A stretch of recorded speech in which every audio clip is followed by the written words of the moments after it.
there, Dr. Graham here, and I'm joined by Dr. Marie.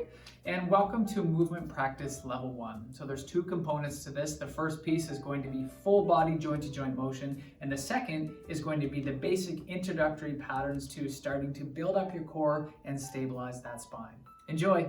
So we're going to start here with joint-to-joint motion. Now this is the one series that doesn't necessarily have sets and reps. So you may find when you go through a particular movement that you want to spend 5 seconds there, or maybe you want to spend 20 seconds there. Listen to your body, areas that feel a little stiffer, a little tighter, give those a little more attention.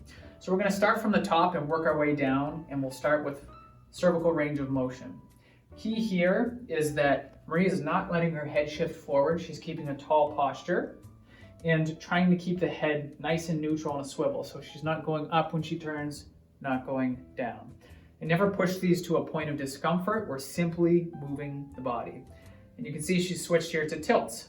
Same thing, movement's not coming from the top. We're getting full neck movement, nice and gentle to the sides. And finally, up and down. Try not to collapse the whole head. It's almost like a little chin tuck, and then look up to the sky with that. So after we've finished with the neck ranges of motions, we're going to transition to shoulder to overheads. Key here, palms facing forward and then palms together at the top. This is important to protect the shoulders, and Marie's getting a nice reach at the top, if you could really accentuate that, to help open up the lats and the pecs. You may feel a burn in your shoulders with this too, but that's okay. So next we're going to shift to internal and external rotations of the shoulder. Now, Marie's doing something I'm actually going to encourage you not to do a little bit, and that's move the torso to that degree. So we're going to try to keep the torso a little more fixed and really focus on isolating the shoulders. Now for some, you're going to feel some clicking or popping, that's okay. And same thing with this. If you get pinching or discomfort with those ranges of motion, this is one you want to avoid. If you can do it cleanly, it's a wonderful one to add in. So next we're going to give some love to the thoracic spine. So what Marie's effectively doing here is pretend we're hugging a tree, and she's going to extend and flex this mid back. So we're trying to really not have too much motion in the low back here and isolate it at the top. This is a tough one, and you may find it doesn't really move at the start, but the more you engage this, the better it will get. So next we're going to give some gentle love to the elbows. Very simple with this, just in and out of the full range of motion, flexion, extension, and then shift to the wrists. Especially if you're a desk worker or you're somebody who works with your hands, going through the full ranges, all directions is very important. And then last but not least, we'll move to the fingers and thumbs. And really just working through full ranges of motion there. Wonderful. So now we're going to move down to isolating the pelvis and the low back. So what we're doing here is tilts side to side. The knee slowly, gently moving forward as she does this. Try to keep the ribs down for this. We don't want to see the ribs popping up and doing it. We want to keep the core engaged. And then see here, we're doing pelvic tilts forward and backwards. So really trying to isolate that tilt from the pelvis, not the rib cage. So she's keeping this still and really focusing movement just coming from that pelvis. We're tilting forward and back. Some gentle circles here, pretty self-explanatory, but do both directions. And we're going to move into what's called a basic hip hinge. This is nice to help lengthen the hamstrings as well as fire the glutes. So pretend you have a platter here and you don't want to spill anything off the platter. Core is engaged, and Marie's essentially just shooting the bum back gently until she feels some tension in the hamstrings. Perfect. So next we're going to move to some leg swings. Now the key with this is not a big aggressive movement. This is just to actually get the joint itself moving through its range of motion. So she's gently going forward and back here.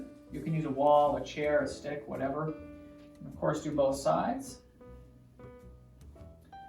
And then next we're going to go in front of the body, taking the hip side to side.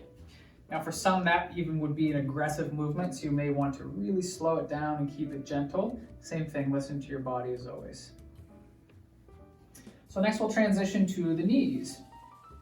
Nice and simple here, we're just taking the knee through flexion extension, just gently bend it. And then we'll shift down to the ankles, So almost similar to the wrist where we're going to go through all the ranges of motion. So up and down, side to side, and then some nice circles. And of course we do both sides here.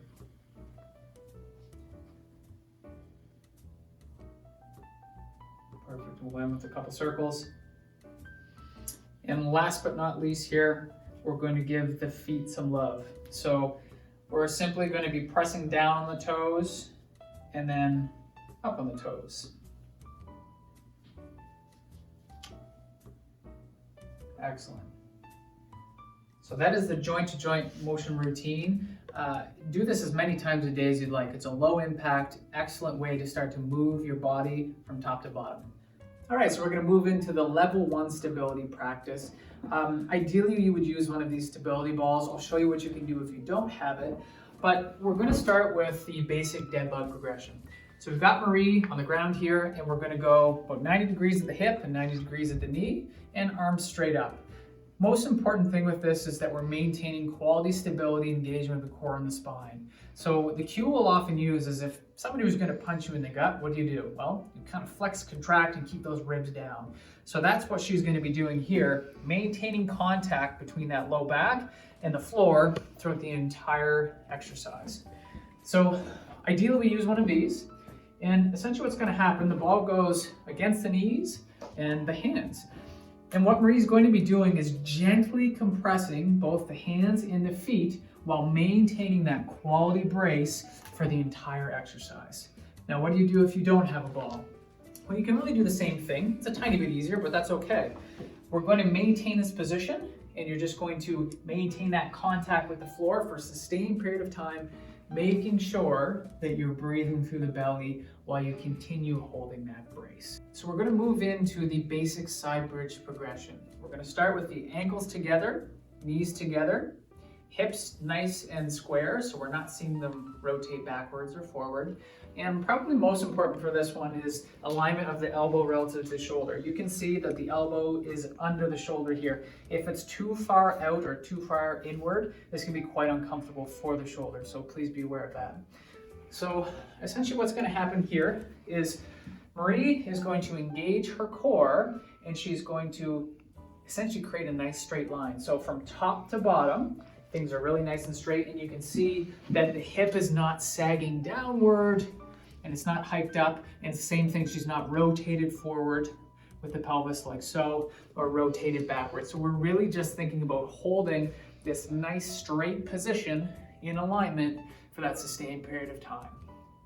So the last component here is the basic bird dog progression. So Marie's in what's called a tabletop position here. You can see knees are directly under the hips and hands are directly underneath the shoulders. Head is neutral. Please try to avoid collapsing the head. This is not going to be beneficial. And last but not least, we've got a really nice engaged spine and core here. So similar to the dead bug, we talked about ribs down, that still applies. It's just a little bit harder to see in this position. I found the best key or cue to give people with this is if you picture a cup of water on that low back, it's not allowed to spill. So when you do this motion, you want to make sure that this is staying as neutral and almost as locked as possible. So when you move the limbs, that water's not going to spill. So essentially what's going to happen here is Marie's going to keep the core engaged, and the opposite arm and opposite leg are gently going to slide. Now we don't want you to fully bring up the leg into the air to start. It's just a drag. Now your opposite arm, however, can go up into the air. So this is slow and controlled, staying neutral. We're not losing stability.